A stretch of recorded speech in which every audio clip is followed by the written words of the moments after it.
कथा सखी के सभी सुनने वालों को मेरा प्यार भरा नमस्कार। आइए दोस्तों सुनते हैं दीप्ति मित्तल जी की लिखी कहानी आंखें बोलती हैं। रूबी बर्तन ऐसे मांज रही थी जैसे कुछ खुन्नस निकाल रही हो।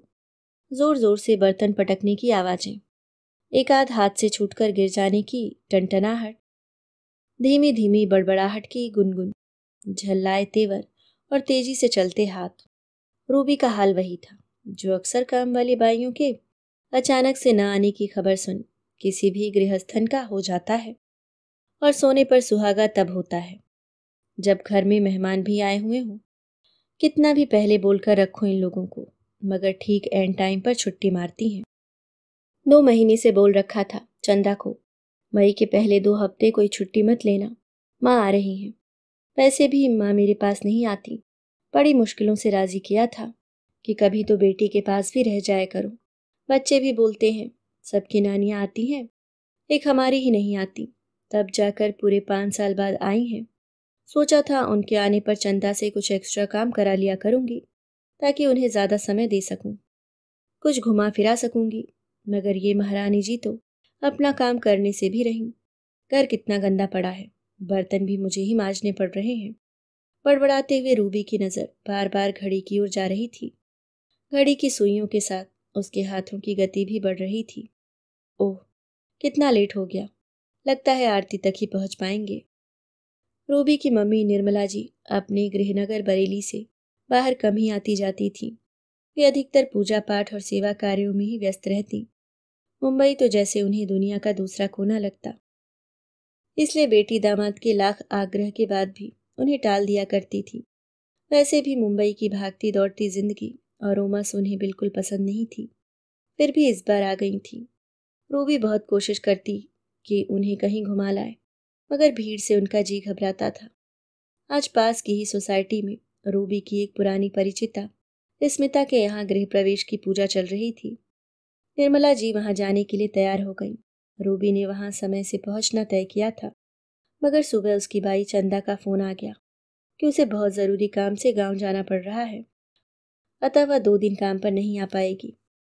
फोन सुनकर रूबी का जो हाल हुआ उसका वर्णन शब्दों में नहीं किया जा सकता। उसे वही समझ सकता है जो ऐसी मुसीबत से गुजरा हो। रूबी का मन तो किया आज ही निकाल बाहर करे चंदा को, पर कैसे? आज से पहले तो उसने ऐसा धोखा कभी नहीं दिया।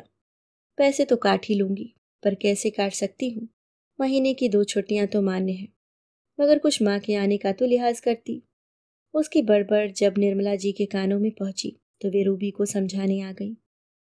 क्यों इतना खून जला रही हो गुड़िया? ऐसा क्या गजब हो गया है? वो भी इंसान है, बाल बच्चे वाली है, क्या उसे कोई जरूरी काम नहीं हो सकता? काम का क्या है, वापस आकर हम दोनों निपटा लेंगे। चल अब तू शांत हो जा, मैं तेरे लिए अदरक की चाय बनाती हूँ, उसे पीकर रिलैक्स हो और आराम से तैयार हो जा। माँ के समझाने पर रूबी उखड़े मन से ही सही, मगर मुस्कुरा पड़ी। दोनों जब पूजा में पहुंचे तो आरती ही चल रही थी। रूबी को पूजा हॉल में प्रवेश करते हुए बड़ी शर्म महसूस हुई। जब कोई उसके घर ऐसे सीधे आरती में पहुंचता था तो वह मन ही मन चिढ़ती थी। लो आ गए सीधा प्रसाद खाने, और अब वही ऐसे आई है।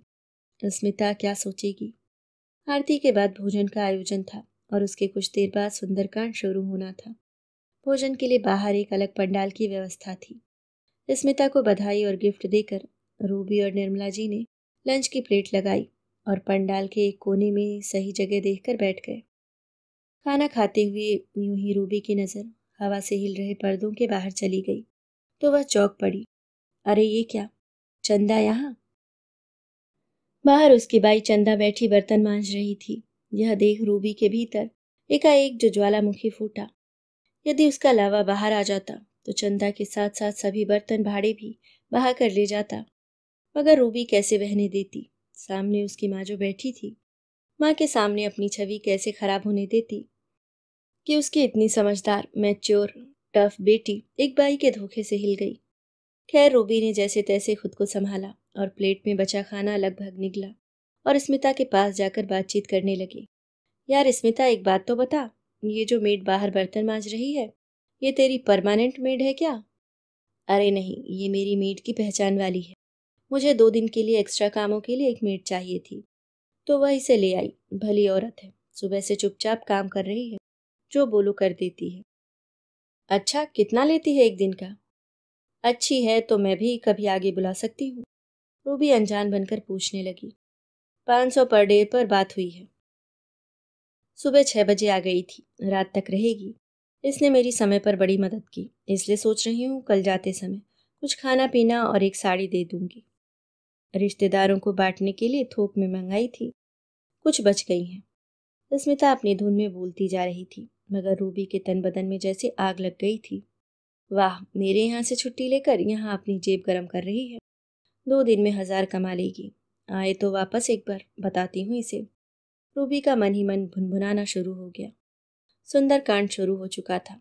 लंका दहन की चौपाइयाँ पढ़ी जा रही थीं। उधर रूबी के भीतर सुलगी आग में भी लपटें उठ रही थीं। 3 साल में कितना ख्याल रखा उसका। पिछले महीने बीमारी में हफ्ते भर की छुट्टी दी थी। बाकी सब पैसे काटती है, मगर मैंने कभी नहीं काटे। अपने बेटे के बर्थडे पर उसके बच्चों के लिए भी केक चॉकलेट भिजवाती हूँ। काम बाद में शुरू करवाती हूँ, पहले चाय पिलाती हूँ। हर दूसरे महीने एडवांस पैसे ले लेती है। अभी भी 2 महीने का एडवांस ले रखा है। बड़ा बेटा भी कमा रहा है, फिर भी पैसों के लिए इतनी हाय हाय, मुझसे झूठ बोला। रूबी मन ही मन बुदबुदा रही थी। हनुमान जी लंका जलाने के बाद अपने पूत सागर में डुबोकर बुझा चुके थे, मगर रूबी के हृदय की आग अभी भी नहीं बुझी थी। वह मन ही मन निर्णय कर चुकी थी कि कल से ही दूसरी बाई देखेगी और अपने पैसे वापस लेकर उसे बाहर करेगी। बेटी का यह हाल निर्मला जी समझ रही थी, मगर यहाँ कुछ भी कहना सुनना बेकार था। खैर, दोनों घर पहुंचे तो निर्मला जी हल्की फुल्की बातचीत कर बेटी का मन बहलाने का प्रयास करने लगी। कुछ रिश्तेदारों की गप्पें, कुछ बचपन के किस्से। पर रूबी अभी भी नॉर्मल नहीं थी। तभी निर्मला जी ने अपने मोबाइल पर फोटो गैलरी खोली और रूबी को दिखाने लगी। इतनी पुरानी ब्लैक एंड वाइट फोटो देखकर रूबी को बड़ा आश्चर्य हुआ। अरे माँ, ये फोटो मोबाइल में कैसे? मुझसे भी शेयर करो ना। हाँ हाँ करूँगी, पूरी एल्बम है मेरे मोबाइल पर। ज़रा देख तो ये वाली फ़ोटो कैसी लग रही है तो इस फ्रॉक में, और ये पापा के साथ आइसक्रीम खाते हुए। खा कम रही थी और गिरा जाता रही थी। निर्मला जी हंसते हुए बोली, और ये वाली तो गजब है। नौकर के साथ वो घोड़ा बनकर तुझे पीठ पर सवारी करा रहा है, तब तू 5-6 बरस की रही होगी। अरे ये तो रघु काका हैं, इन्हें नौकर क्यों बोल रही हो? रूबी ने थोड़ा गुस्से से कहा। नौकर को नौकर न कहूँ तो क्या कहूँ? निर्मला जी ने तुनक कर कहा तो रूबी ने उन्हें घूरा। नौकर भी इंसान होते हैं, और ये आपके लिए नौकर होंगे, मेरे लिए मेरे दादा से भी बढ़कर थे। निर्मला जी को रूबी की प्रतिक्रिया देखकर खुशी हुई कि वह अभी भी वे मानवीय भावनाएं महसूस करती है जो बचपन में किया करती थी। कितना प्यार दुलार दिया इन्होंने मुझे, कहते हुए रूबी की आंखों में पूरा बचपन उतर आया। रूबी के दादा गांव के बड़े जमींदार थे। वैसे वे भले इंसान थे, मगर जमींदारी की अकड़ और सख्ती उनके व्यक्तित्व पर हावी रहा करती थी। रूबी का आरंभिक बचपन गांव की साफ सुथरी आबो हवा और सरलता में बीता। रघु काका दादा के मुलाजिम थे। वैसे तो वे बिल्कुल घर के सदस्य जैसे थे, मगर जमींदार साहब की नज़र में तो नौकर ही ठहरे। रूबी का दिन रघु काका की मीठी बोली से ही शुरू होता। गुड़िया रानी, दिन चढ़ाया है और अभी तलक बिस्तर में दुबकी हो। घोड़े की सवारी करनी है ना, तो जल्दी जल्दी उठो, नहा धोकर तैयार हो जाओ, फिर सैर पर चलेंगे। यह उन दोनों की दिनचर्या थी। काका तड़के 5 बजे ही हवेली आ जाते और गाय भैंसों का काम करते, मसलन दूध निकालना, चारा डालना, सफाई करना। फिर 8-9 बजे के लगभग 1-2 घंटे छोटी गुड़िया की सेवा में हाजिर रहते, उसे घुमाना फिराना, उससे मीठी मीठी बातें करना। रूबी को बचपन में खोया देख निर्मला जी ने उसे झंझोड़ा। अरे कहाँ खो गई? सीधे गांव पहुंच गई लगता है। हाँ माँ, सच कितने अच्छे दिन थे वो। रघु काका के चले जाने के बाद तो गांव में बिल्कुल अच्छा नहीं लगता था। हाँ, कितना रोई थी तू उनके जाने पर। रघु काका को याद कर रूबी अभी भी रुआंसी हो चली थी। अच्छा, तुझे वो किस्सा याद है जब एक दिन रघु काका बड़े उदास आए थे, बेमन से काम कर रहे थे। किसी ने इस बात पर ध्यान नहीं दिया, मगर तू इतनी छोटी होते हुए भी उनकी उदासी को भाप गई थी। कैसे बार बार उनका मुंह ऊपर कर आंखों में झांकती हुई पूछ रही थी कि क्या हुआ काका, इतने उदास क्यों हो। वो कह रहे थे कि कहाँ उदास हूँ, ये देखो मैं तो हंस रहा हूँ। और फिर जोर जोर से हंसने की एक्टिंग करने लगे थे। हाँ माँ, याद है काका की वो झूठी खोखली हंसी, उदास पनीली आंखें, कितना दर्द छिपा था उनमें। रूबी उदास हो चली। उसकी आंखों के सामने वह दृश्य जीवंत हो उठा जब वह काका की चिंता में दादाजी के पास भागी भागी गई। दादाजी देखो, मेरे रघु काका को क्या हो गया, आज अच्छे से बात भी नहीं कर रहे हैं। जरूर उनकी तबीयत खराब है, उन्हें डॉक्टर को दिखाओ। पीछे पड़ गई थी उनके। मजबूरन दादाजी को सब काम छोड़कर पहले रघु काका से बात करनी पड़ी। उनका हाल जानना पड़ा।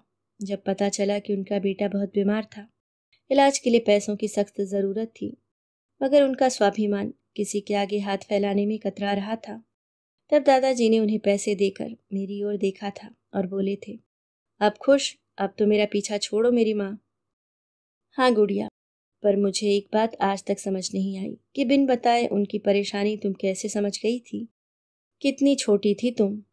समझने वाली बात क्या थी माँ, इंसान की आंखें सब बोलती हैं, बस पढ़ने वाला चाहिए। हाँ, यही कारण होगा, बड़े लोग अपने जीवन की आपाधापी में इतने व्यस्त हो जाते हैं कि किसी की आंखों की तो क्या, मुंह से कही बात भी पकड़ नहीं पाते। अच्छा एक बात बता, तुझे आज चंदा की आंखों में कुछ नजर नहीं आया? वो कितनी थकी हुई, खोई खोई सी काम कर रही थी, जैसे कोई जिंदा लाश हो। तभी उसकी नजर हम पर नहीं पड़ी। रूबी को सुनकर थोड़ा धक्का लगा। नहीं माँ, मुझे तो उसे वहां देखकर ऐसी आग लगी कि इसके बाद मुझे न कुछ दिखा न मैंने कुछ सुना। तुम्हें ऐसा क्या नजर आया उसकी आंखों में? मैंने उसकी आंखों में और चेहरे पर वही रघु काका वाली उदासी देखी थी गुड़िया। क्या कह रही हो माँ? हाँ बेटा, एक बात कहती हूँ, परसों जब वह आएगी तो पहले उससे बात करना, उसकी सुनना, फिर कोई निर्णय लेना। ठीक है माँ। अच्छा ये तो बताओ, आपके मोबाइल में ये फोटो पहुंची कैसे? चंदा प्रकरण से असहज हो चली। रूबी ने बातों का रुख बदला। इस बार तेरा भाई जब घर आया था तो सारी पुरानी एल्बम बैठकर स्कैन कर डाली और मोबाइल में डाल दी। कहने लगा मम्मी, एल्बम में रखे रखे इनमें दीमक लग जाएगी, इसलिए इन्हें डिजिटल बना रहा हूँ। हमेशा साथ और पास रहेंगी, जब मर्जी देख लो।